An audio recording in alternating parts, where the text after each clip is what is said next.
Hello बच्चों, let's read this question. The sum of stereoisomer of complex A B and complex C in following reaction is.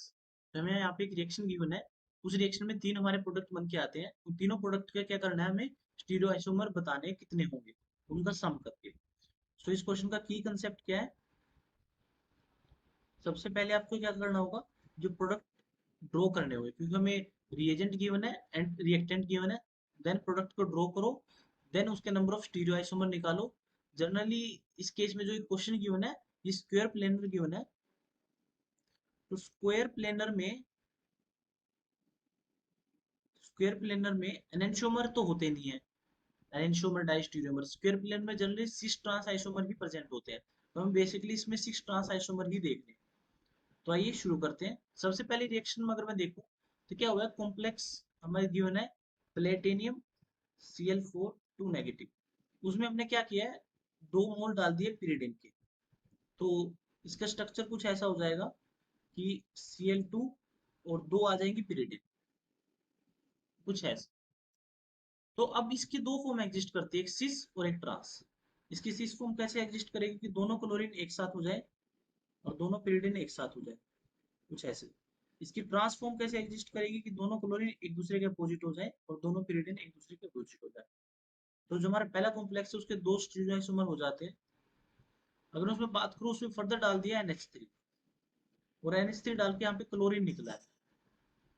ठीक है, मैंने NH3 डाल दिया. तो जब NH3 डालूंगा और क्लोरीन निकलेगा तो हमारा कॉम्प्लेक्स बन के आएगा, वो आएगा PtCl NH3 pyridine 2. तो अब यहाँ पे आइसोमर अगर मैं ड्रॉ करके देखता हूँ तो सबसे पहला केस बनता है दोनों pyridine साथ हो जाए. और दूसरा केस क्या बनता है, दोनों pyridine एक दूसरे के अपोजिट हो जाए. तो इसमें भी नंबर ऑफ स्टीरियो आइसोमर कितने बन के आएंगे, दो ही बन के आएंगे, सिस और ट्रांस वाले. ठीक है, ये दो स्टीरियो आइसोमर बन के आ गए. देन नेक्स्ट स्टेप में क्या हुआ है कि हमने एक ब्रोमीन डाला है और pyridine निकल गया है. यहाँ पे मैंने क्या किया, ब्रोमीन डाला है और यहाँ से एक pyridine निकला है. हमारा कॉम्प्लेक्स बन के आएगा PtCl NH3 pyridine and bromine. हमारा कुछ इस तरह का कॉम्प्लेक्स बन के आ गया. तो यहाँ पे जो प्लेटिनम के चारों लिगेंड है वो डिफरेंट है. तो ये मैं नेक्स्ट पेज पे इसका आइसोमर ड्रॉ करता हूँ. तो हमारा केस बना है ना, कुछ ऐसा बन गया है ABCD. मैंने यहाँ पे ABCD इसलिए डिनोट किया क्योंकि चारों लिगेंड डिफरेंट है ना. तो मैंने ABCD से उनको डिनोट कर दिया. तो ABCD इस केस में जो नंबर ऑफ आइसोमर बनेंगे ड्रॉ करते हैं. देखो, सबसे पहले मैं क्या करता हूँ, AB को आपस में पास रख देता हूँ और CD को मैंने कुछ ऐसे ड्रॉ कर दिया. पहला आइसोमर ऐसा हो सकता है. दूसरा क्या हो सकता है, AB. अब मैंने यहाँ पे क्या किया था, B और C को अपोजिट रखा था. अब की बार मैं B और D को अपोजिट रखूँ. दूसरा आइसोमर कुछ ऐसे हो सकता है. अब थर्ड केस में क्या कर रहा हूँ, मैं AB को अपोजिट कर रहा हूँ एंड C और D. तो थर्ड केस ये हो सकता है. तो यहाँ पे जो नंबर ऑफ पॉसिबल केसेस बनेंगे वो तीन ही बनेंगे. और जो तीनों केसेस है वो मैंने आपके सामने ड्रॉ कर दिए हैं.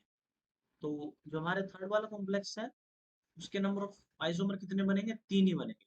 तो जो टोटल आइसोमर बन के आएंगे वो कितने आएंगे, 2 + 2 + 3. तो टोटल आइसोमर हो गए 7. तो 7 के मैंने आपको स्ट्रक्चर भी ड्रॉ कर दिया. देखो, फर्स्ट, ये सेकंड है, ये थर्ड है, ये फोर्थ है, और ये फिफ्थ आएगा, ये सिक्स्थ आएगा और ये सेवंथ आएगा. I hope you will understand. Thank you.